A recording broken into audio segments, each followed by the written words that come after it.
皆さんこんにちは、こんばんは。週末モデラーのじゅんさんです。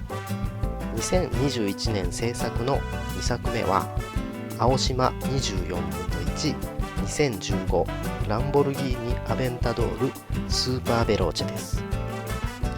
今回は第1回開封編となります。スーパーベローチェはアベンタドールの最上位モデルで、キットの説明によれば専用のエクステリアと 750PS まで引き上げられたパワーユニットによりスパルタンに仕上がっているという素晴らしいマシンです。ちなみに実車の新車販売価格はだいたい5000万円。やべえですね。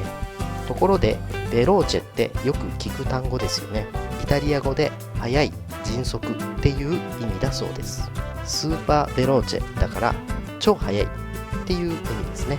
僕の動画を見てくださる方だとベローチェと聞いて某競技の強豪校を連想したり、企業選手たちの癒しの場を連想される方も多いと思いますが、確かにどちらもスピード、速さを謳ってるわけですね。ということでランサーターボと並行制作になりますが、アベンタドールもぼちぼち制作してまいります。最後までごゆっくりお楽しみください。